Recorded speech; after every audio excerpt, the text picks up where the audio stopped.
An important announcement with great friends of mine. I think I can say this group is every one of them. I rate a 10. I can't always say that, even if they're Republicans, and these are Republicans, great Republicans. I want to thank you all for being here for this important announcement, 7 years in the making. As you know, this has been going on for a long period of time, and I am thrilled to report that the U.S. Space Command headquarters will move to the beautiful locale of a place called Huntsville, Alabama, forever to be known from this point forward as Rocket City. Okay, so Huntsville, Alabama, we love Alabama. I only won it by about 47 points. I don't think that influenced my decision, though, right? That didn't, right? But we had a lot of competition for this, and Alabama's getting it, Huntsville in particular, so congratulations, everybody. Katie, congratulations. This will result in more than 30,000 Alabama jobs, and probably much more than that, and hundreds of millions of dollars of investment, and that's billions, because it can't be millions, it's billions and billions of dollars. Most importantly, this decision will help America defend and dominate the high frontier, as they call it. I want to thank Secretary Pete Hegseth. He's doing a fantastic job. And Secretary of the Air Force Troy Mink. Troy, thank you very much. Great job you're doing, Troy. This is such a big deal. This is one that everybody wanted to know. What are you doing? I also want to thank Senators Katie Britt, and I want to give my condolences. Your grandmother, her grandmother just passed away. She was 100, right? 100, and she loves you, Mr. President. Well, and she was very proud of you. Thank you very much. Very, very proud of you. So thank you, Katie. Wonderful woman. She must have been. To produce you indirectly, I can tell you she had to be. Tommy Tuberville, who's a great coach, and I won't say anything about what happened with Alabama football this weekend. Let's leave that up. But you're not used to that, right? You're not used to that. But Tommy, Auburn won, is right. They did. So you're happy. Tommy's been a great senator, as you know, and a fantastic guy all around. He was also a tremendous coach. House Armed Services Committee Chair Mike Rogers. Thank you, Mike. Where's Mike? Mike, thank you very much. Doing great, Mike. Representatives Barry Moore, all great friends, Robert Adderholt, Gary Palmer, and Dale Strong. Thank you all very much, fellas. Appreciate it. In my first term, I created a thing called Space Force, so important. You know, we were losing the race in space very badly to China and to Russia, and now we're far and away number one in space, and reestablished Space Com with a mission to protect American space assets and detect any threat to our homeland. We initially selected Huntsville for the Spacecom headquarters, yet those plans were wrongfully obstructed by the Biden administration. And as you know, they moved them to a different locale. And today we're moving forward with what we want to do and the place that we want to have this. And this will be there for hopefully hundreds of years. That's where it's going to be. I will say I want to thank Colorado. The problem I have with Colorado, one of the big problems, they do mail-in voting. They went to all mail-in voting. So they have automatically crooked elections. And we can't have that. When a state is for mail-in voting, that means they want dishonest elections, because that's what that means. So that played a big factor also. In Huntsville, Spacecom will play a key role in building the Golden Dome, as you know. That's going to be a big thing. Everybody wants to be a participant in it. Missile Defense Shield, we're going to be having a Golden Dome that the likes of which nobody's ever seen before. The finest, the best. And by the way, Canada called. They want to be a part of it, and that'll be great. But Canada wants very much to be included in that, and we're going to work something out with them, I hope. It will also ensure that our technological capabilities, of which we're way ahead of anybody else, there's nobody close, Remain unmatched long into the future. So I'd like to ask Secretary Hegseth to say a few words. He was very much a part of it. And really, everybody behind me was. Every one of these people would call me and lobby me. I said, Katie, I don't want to talk to you anymore. I know what you want. She said, that's right, sir. That's what I want. And they got their way. So I just want to congratulate. These are really special people. They're politicians in many ways, but they're great patriots, I think even more so than politicians. So they fought very hard to get it, and it's an honor to give it to Huntsville. Pete, say a few words, please. Thank you, Mr. President. As usual, right place, right time, for the right reason.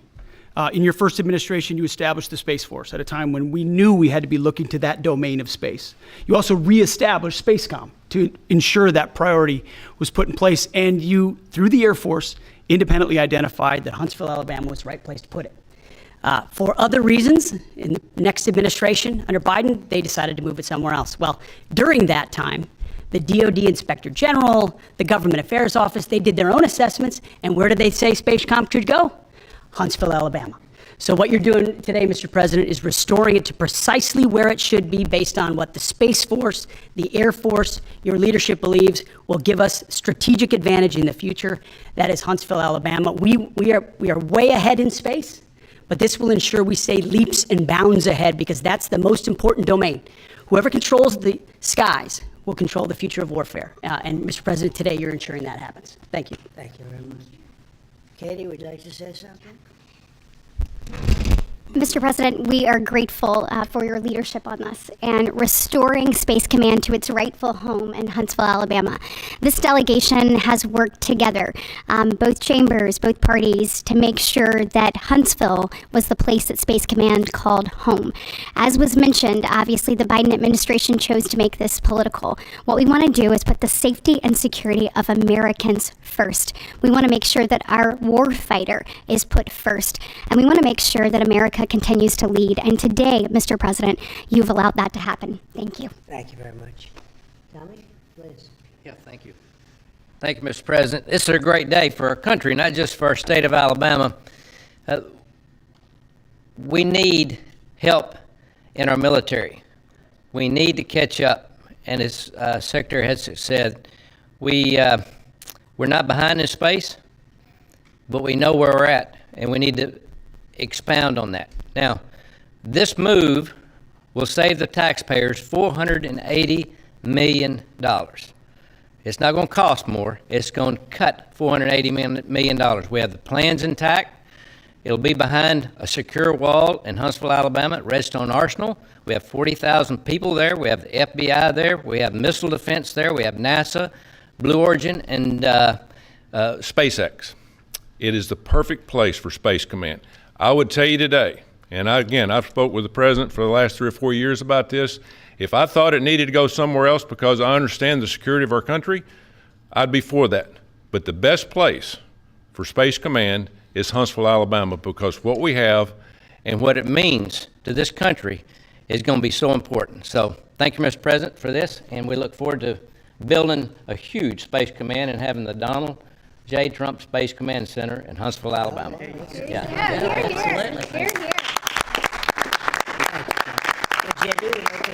Sure. Well, Mr. President, thank you. I'll be very brief here. I lobbied the president hard to put it in Ohio, but he said these people behind us, these Alabamas, are just too powerful and too persuasive. And so it's in Alabama, but as Tommy said, this is exactly the right place for Space Force and Space Command. I think Americans ought to appreciate the fact that you can't win the battle of the future unless you control the skies. The cyber security, the communications, the entire infrastructure of the battle in the 21st century will be in space. So it was a visionary move in the first administration for the president to set up Space Force, and I think an equally visionary move to make sure that Space Force is right where it should be in Huntsville, Alabama. Thank you, sir. Thank you very much. Gentlemen, anybody want to say anything? Would you like to say? Mr. President, another promise made, another promise kept. You think about it, Redstone Arsenal is critical to national security. The president said when you were the 45th president, let's do what's right for national security. And today, that's exactly what we're doing. It's not because of this or that. It's because it's right for national security. You think of the 21 categories that were evaluated to determine what was best for national security. All indicators pointed back to Huntsville, Alabama, and Redstone Arsenal. We have the right people at the right place at the right time. Mr. President, on behalf of the people of the 5th Congressional District and all of Alabama, thank you for keeping your word. Thank you. Absolutely. Thank you very much. Anybody? Let me just say, Mr. President, I want to say thank you and thank you for doing this because it was the right thing to do. When they looked at all the numbers, Huntsville was the place to go, and like you say, it was unfortunately pulled out, but you made it right. So I want to just say thank you again for a grateful nation, and to the state of Alabama, we're very grateful. Thank you, and God bless. Thank you. Thank you, Mr. President. Throughout history, militaries has always understood that whoever could hold the high ground held the advantage. Space is the ultimate high ground. And what we're doing with moving the Space Command to Huntsville is absolutely critical to our maintaining dominance in that sphere. And it goes hand in hand with what we're trying to do with the Golden Dome and missile defense, to defend against anyone else who tries to enter that sphere. So thank you, Mr. President. Thank you very much. Please. Thank you, Mr. President. And obviously, national defense is a huge issue. And when you look at the scores, Alabama was #1. And for political reasons, it was moved out of our state. But, Mr. President, thank you for making priorities of defense and the Warfighter and the safety of this nation. And the big, beautiful bill, that Golden Dome, will be built in Huntsville, Alabama, and we're grateful for that. Thank you. Listen, as chairman of the Armed Services Committee, I care very much about what's most important for our national security. And the president held a nationwide competition to determine where we should have this command. If y'all remember, at the end of that competition, where Alabama came in first, there was a lot of complaints from the other states who did not place well. He said, we'll do it over with new criteria to accommodate your concerns. Alabama came in first in that second competition. His Secretary of the Air Force reviewed the results, said it was fair, and the president named Huntsville. It was the Biden administration that decided to make it political, even though his own Secretary of the Air Force said it was a fair competition and it should be in Huntsville. So I want you to know I appreciate this president standing up and being strong and saying he's going to make this right and put it where it rightfully belongs, and that's Huntsville, Alabama. Thank you very much. Good job. Appreciate it. So thank you all very much. You are going to leave me alone now. You're not going to call me anymore and talk about this subject, right? You promise? They'll start something else. But I just want to congratulate you. It's a very big deal. When you come out and when you leave the room, you'll see that we just, over the last few minutes, literally shot out a boat, a drug-carrying boat, a lot of drugs in that boat. And you'll be seeing that, and you'll be reading about that. It just happened moments ago, and our great general, head of the Joint Chiefs of Staff, who's been so incredible, including what took place in Iran, knocking out potential nuclear power for a long time to come. I think within a month they would have had it if we didn't do what we did. But he gave us a little bit of a briefing, and you'll see. And there's more where that came from. We have a lot of drugs pouring into our country, coming in for a long time. And we just, these came out of Venezuela and coming out very heavily from Venezuela. A lot of things are coming out of Venezuela. So we took it out, and you'll get to see that after this meeting is over. Do you have any questions, please? Yeah, please. Thank you, Mr. President. Senator Tuberville, you talked about the cost savings associated with this announcement. Can you talk about the strategic benefits by having Space Force Command headquartered in Huntsville? Well, it just works because we have so much else there. And having a central, you could call it a central command, but it really is a command station. Also, even locationally, where it is, and When you think about flying distances, if you can save a half an hour as fast as some of these planes go and things go, and even the rockets go, if you can save by having the best location. So we went out, as you know, to experts, and we had 4 different groups of experts. They all said this was the best location. I also loved it from the standpoint, I know the people of Alabama, they are great people, work hard, and there's no games, and they're very proud of it. And I would say they fought harder for it than anybody else also. A lot of states, 5 states really wanted it, but they wanted it more. And I kid you not when I say that these people, they spoke to me a lot. That's all they wanted to talk about. They didn't want to talk about the weather. They only wanted to talk about moving to this location, moving to Alabama, Huntsville in particular. So we're honored to do it. They really wanted it badly, and they got it. Peter? President Trump, something completely different, but about a big viral social media trend over the weekend. How did you find out over the weekend that you were dead? You see that? No. People didn't see it for a couple days. 1.3 million user engagements as of Saturday morning about your demise.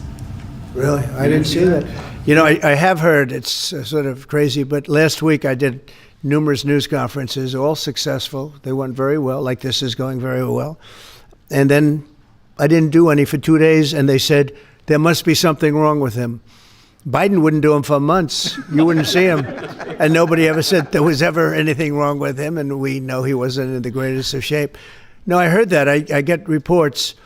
Now, you knew I did an interview that lasted for about an hour and a half with somebody, and everybody saw that was on one of your competitors. I did numerous shows and also did a number of truths, long truths, and I think pretty poignant truths.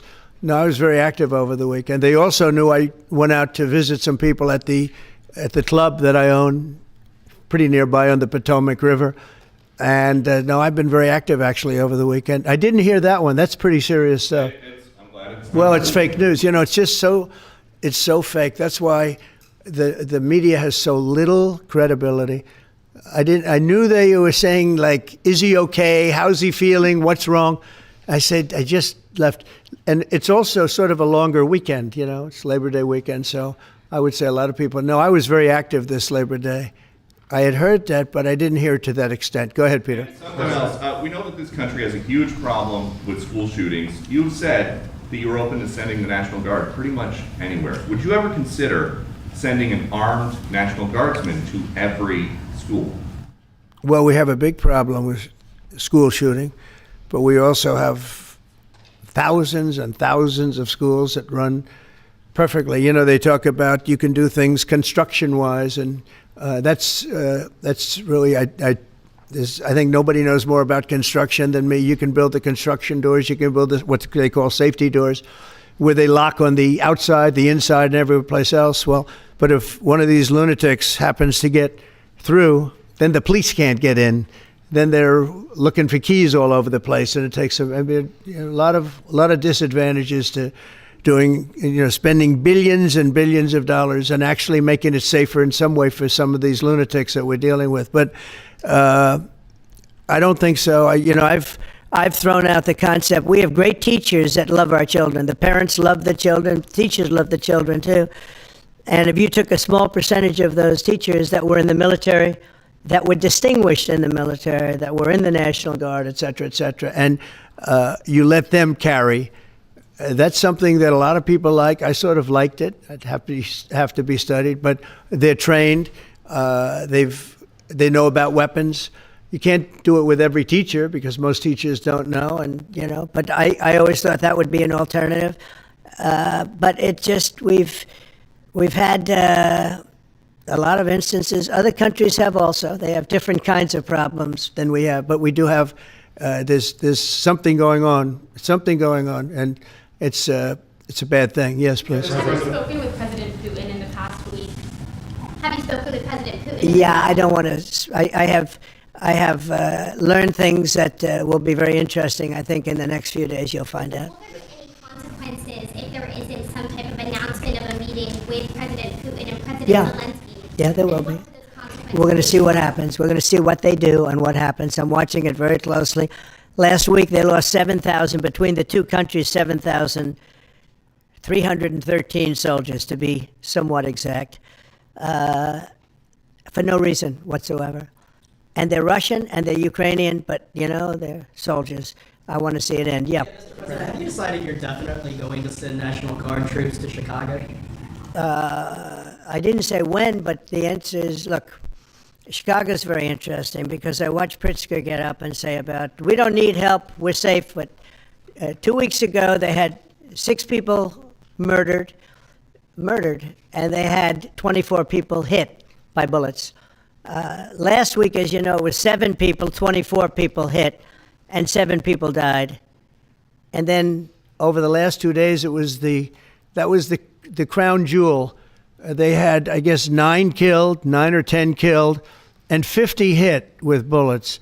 And you have this governor get up, who's a terrible governor. Probably he and Gavin Newsom would be probably the 2 worst and most naive They're naive. Either they're naive or they're very untruthful. And he'll say, we don't want any protection. We don't need. So in the last 3 weeks, he's lost almost 20 people killed. There's no place in the world, including you can go to Afghanistan, you can go to places that you would think of. They don't even come close to this. Chicago is a hellhole right now. Baltimore is a hellhole right now. Parts of Los Angeles are terrible. If we didn't put out the fires, and I mean the other fires, the bullet fires, they didn't do a good job with, they should have had the water coming down, like I said. You know, we had to release the water. We had to go in and release the water to LA. It's so badly run. But if I didn't send the National Guard into Los Angeles, I would be making an announcement today. I'd be talking about Huntsville, and I'd simultaneously be saying, by the way, the Olympics is not coming to Los Angeles. If we didn't do that, and even the sheriff, the top law enforcement person in Los Angeles said, we could not have handled it without them. So that's what he said. Make your mind up on Chicago, though? Well, we're going in. I didn't say when. We're going in. When you lose, look, I have an obligation. This isn't a political thing. I have an obligation. When we lose, when 20 people are killed over the last 2.5 weeks, and 75 are shot with bullets. So let me tell you a little story about a place called D.C., District of Columbia, right here where we are. It's now a safe zone. We have no crime. It's in such great shape. You can go and actually walk with your children, your wife, your husband. You can walk right down the middle of the street. You're not going to be shot, Peter. You're safe. Everyone likes you anyway. They probably wouldn't do it. But it's so dangerous. And there are people in this audience you've suffered greatly.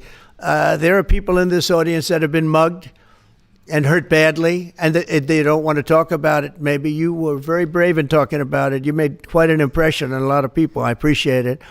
But there were other people in this room that have been hurt very badly just walking down the street in D.C.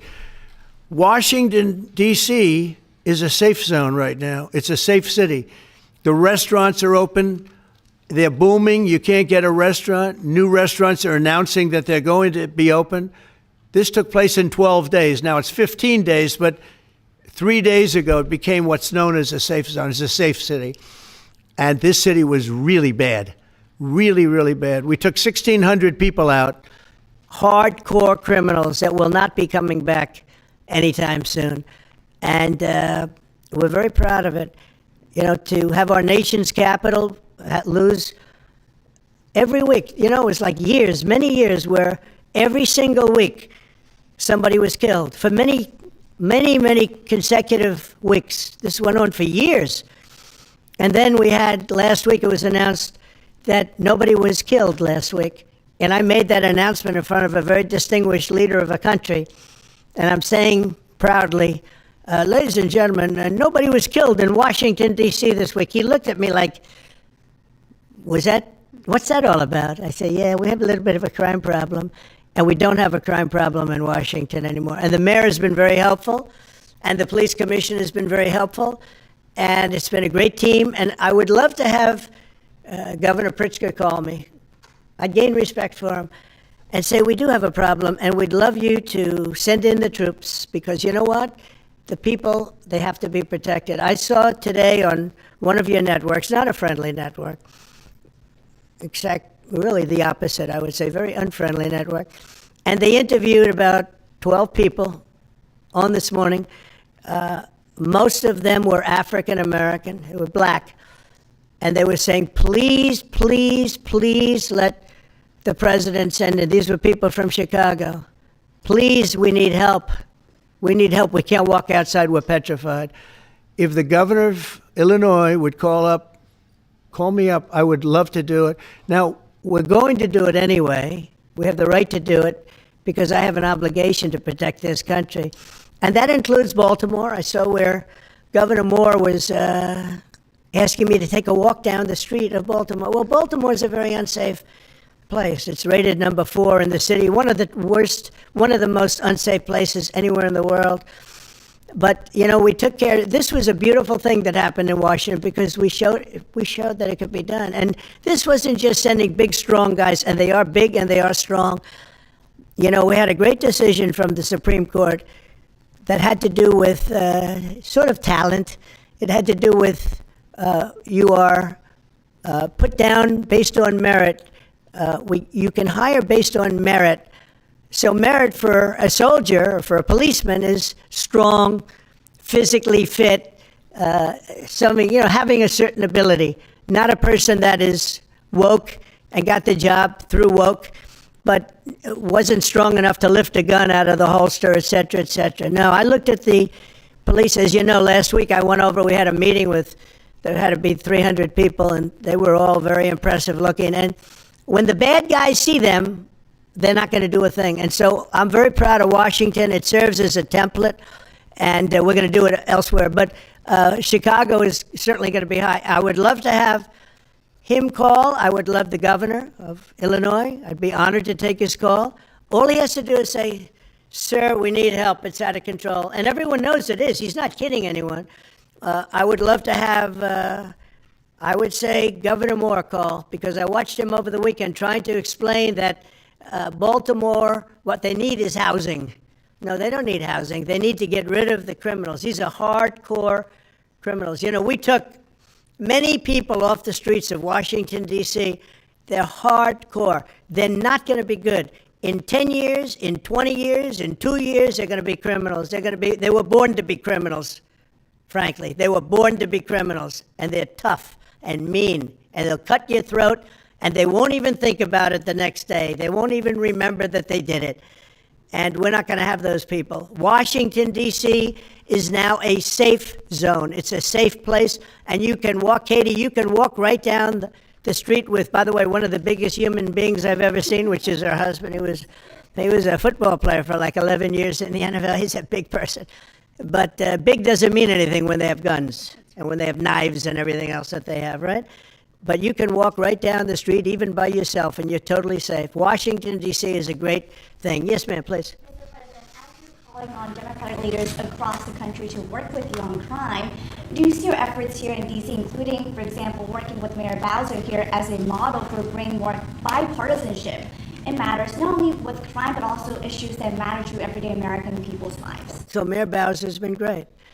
She could have taken the thing, oh, well, and then after I clean it up, they'll take credit for it. You know what they do is they take credit. Like, we cleaned up Los Angeles. We did a great job there.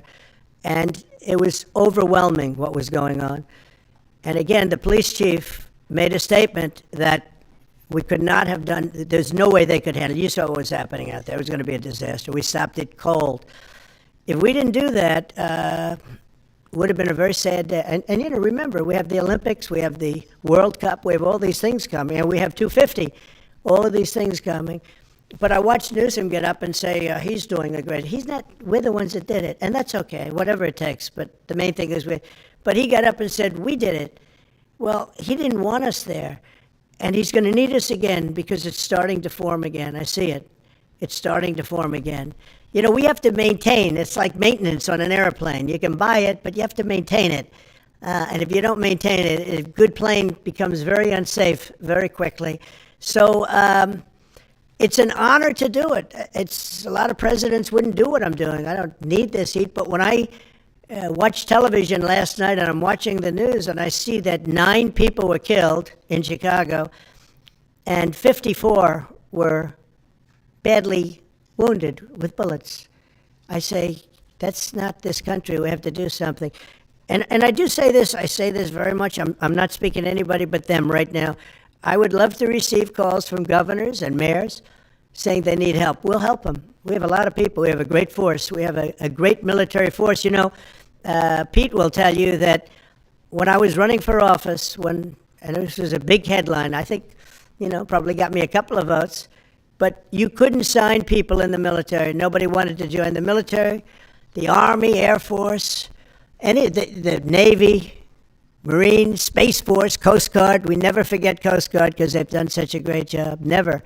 But nobody wanted to join any of them. We were way below what we wanted, every single one. The closest was the Marines, whatever that is. You'll explain that to me. But the closest was the Marines. But every service was way down, way down.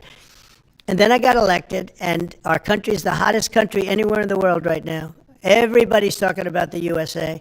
They're talking about the job that we're doing. Everybody. We have the best economy. We have a very, very important decision being made by the Supreme Court because our country is the richest, the strongest, the most powerful. But if for some reason some liberal court, I'm talking about the court that just ruled, where even an Obama judge voted in favor of us, which I gave him a compliment yesterday, as you know. I said that took great courage.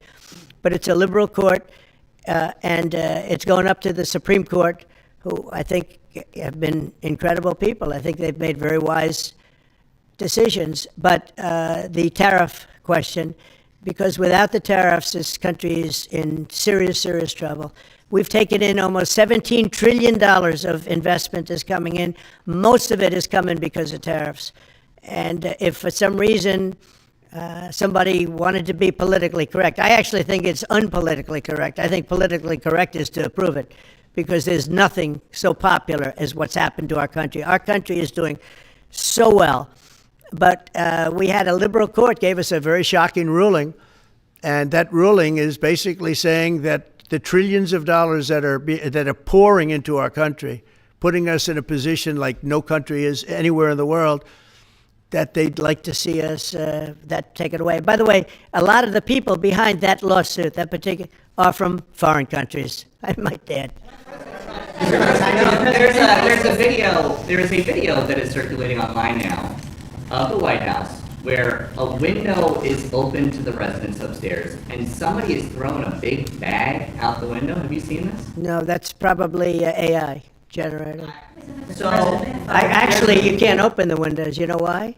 They're all heavily armored and bulletproof. So that's a fake video? Well, it's got to be, because I know every window up there. The last place I'd be doing it is that, because there's cameras all over the place, right? Including yours. No, but every window, I've never seen a window that's, in fact, my wife was complaining about it the other day. She said, love to have a little fresh air come in, but you can't. They're bulletproof. And number one, they're sealed, and number two, each window weighs about 600 pounds. You have to be pretty strong to open them up. No, that has to be, where was the window? Let me see.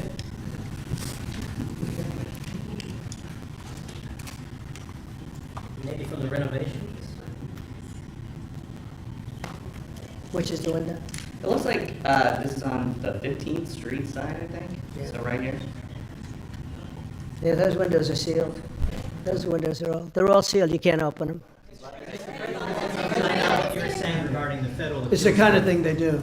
And one of the problems we have with AI, it's both good and bad. If something happens really bad, just blame AI. But also they create things, it works both ways. If something happens that's really bad, maybe I'll have to just blame AI. But there's truth to it, because I see so many phony things. I saw something as I was growing up, from the time I was a baby till now. I said, who did that? It was AI generated. So it's a little bit scary, to be honest with you. But those windows are all very heavily sealed. Thank you, Mr. President. I follow up with what you were saying regarding that federal appellate court that ruled against you and your administration as it relates to your ability. Well, they ruled against our country, the court, and they ruled against us before. It's a very liberal court. You called it highly partisan in your Well, it social certainly media is. It certainly and in is. fact, it was along ideological lines, 7-4. Well, except that we actually got one of the Obama judges that was appointed by President Obama voted in favor of the tariffs, because he felt it was imperative for our country to thrive and survive even.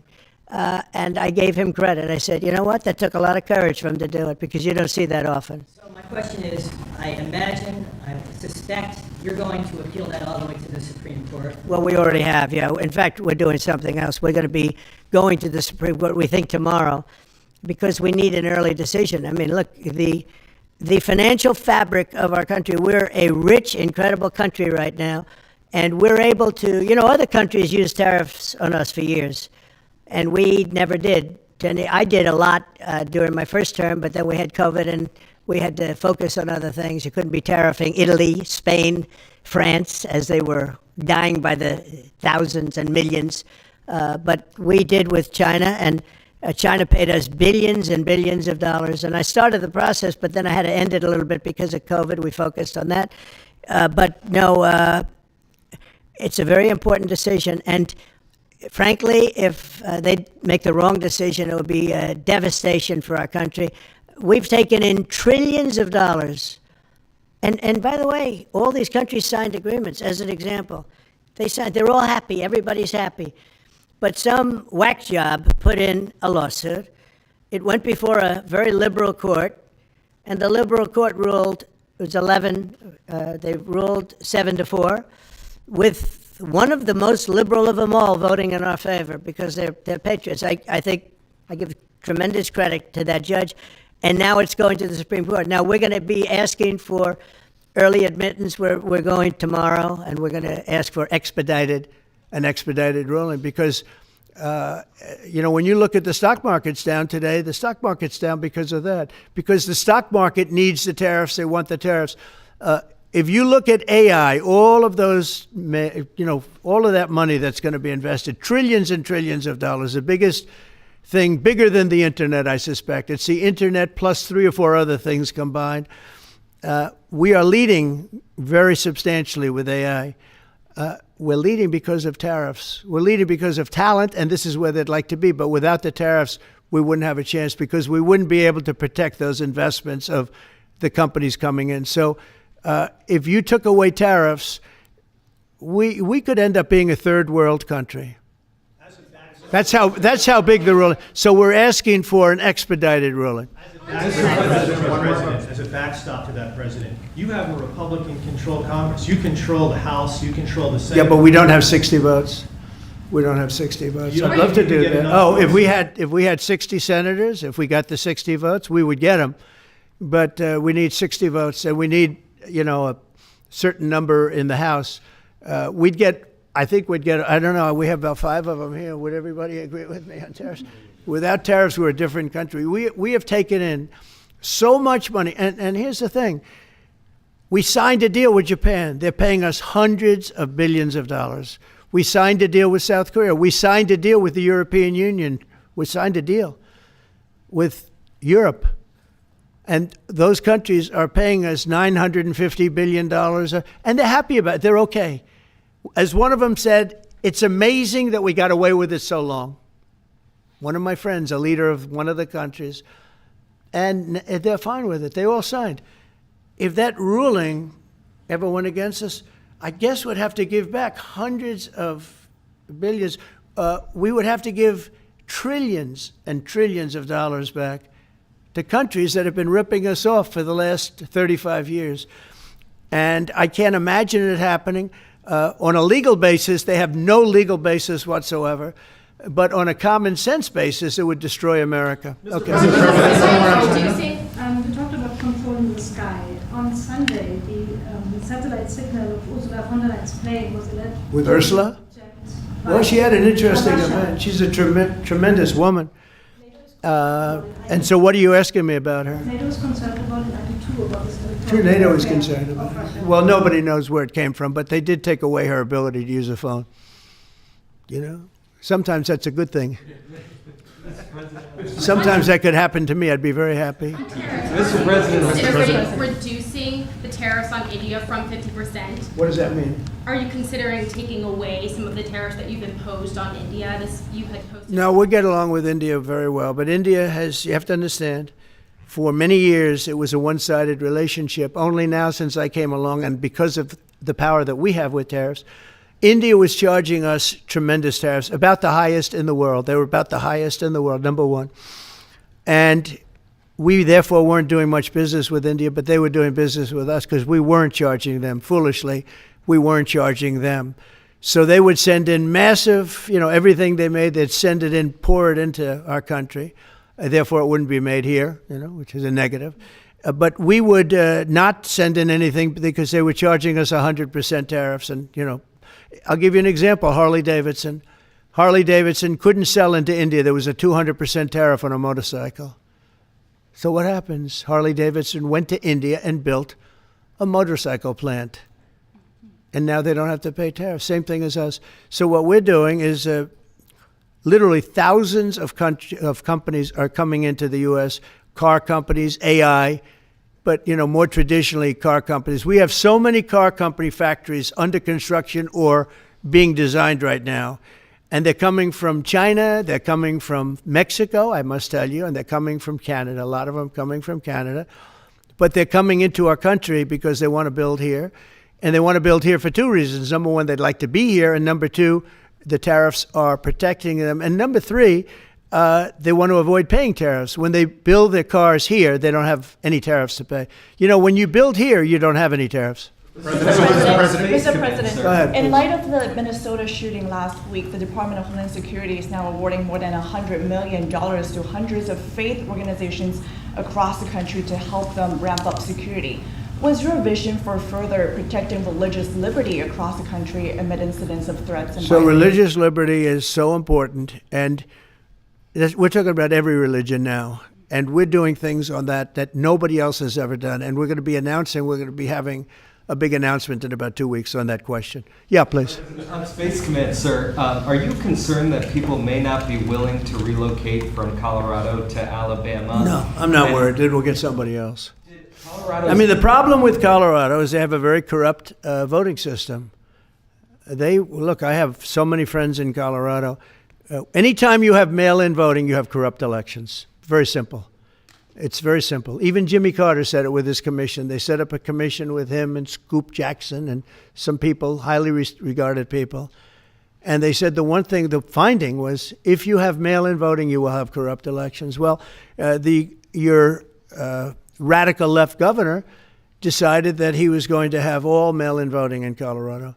Once you have all mail-in voting, and for whatever reason, the Democrats cheat. And they cheat like, they're not stupid. That's the only thing. They're no good on policy.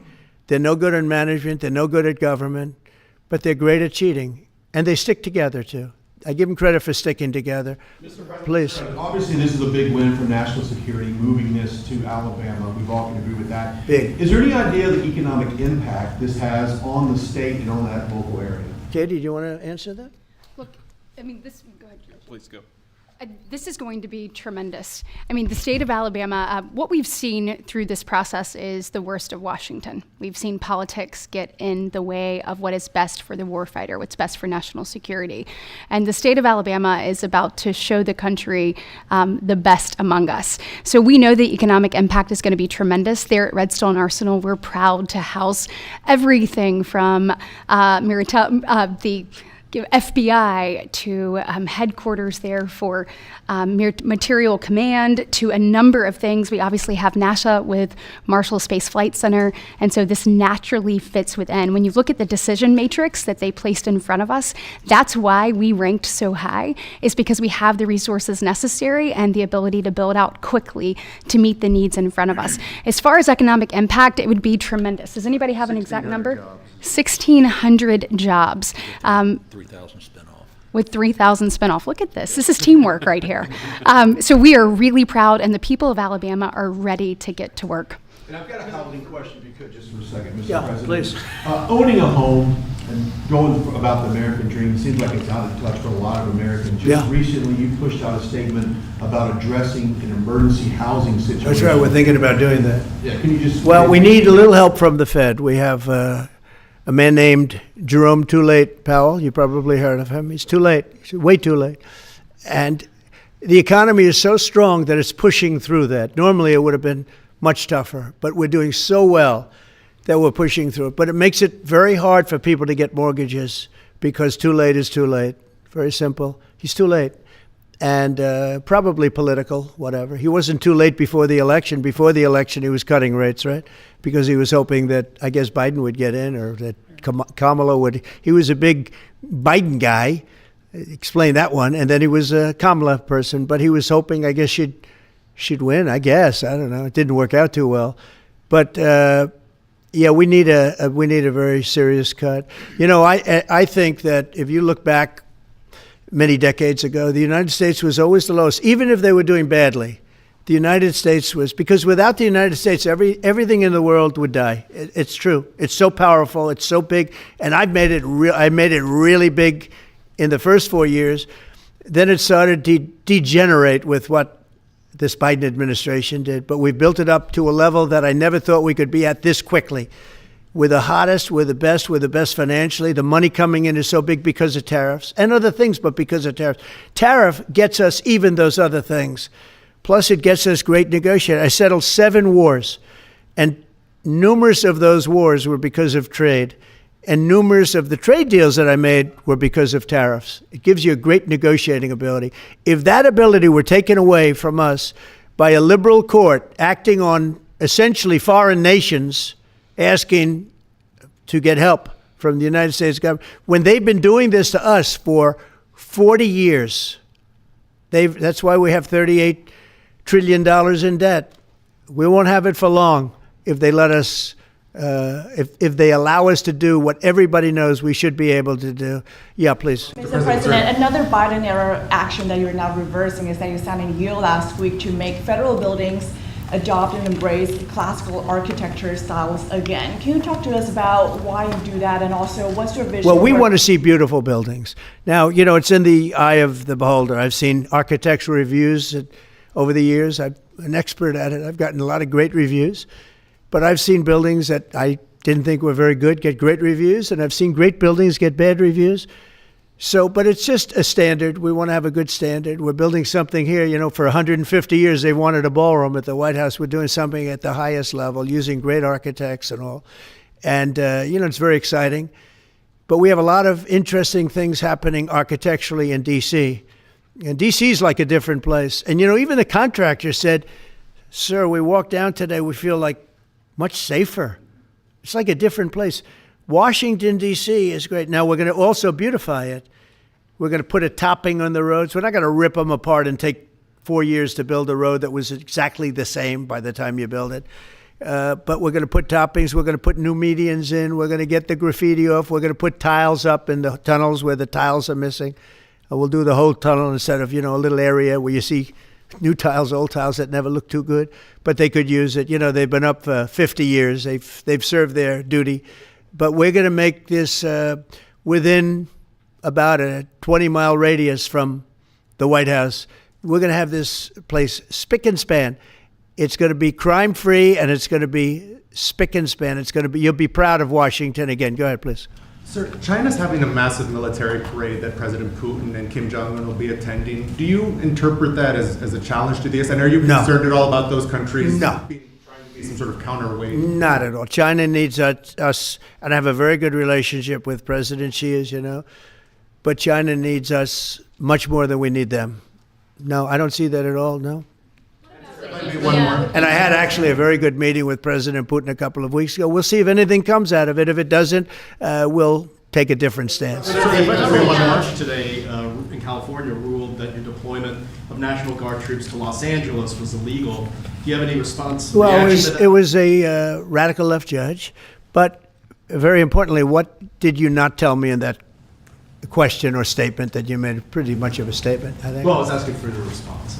No, you didn't say what the judge said, though. The judge said, but you can leave the 300 people that you already have in place. They can continue to be in place. That's all we need. But why didn't you put that as part of your statement? Because the same judge ruled exactly as you said, except the judge said that you could leave the 300 people that you already have in place. They can stay, they can remain, they can do what they have to do. Thank you very much, everybody. We appreciate it. Thank you. Thank you. Thank you.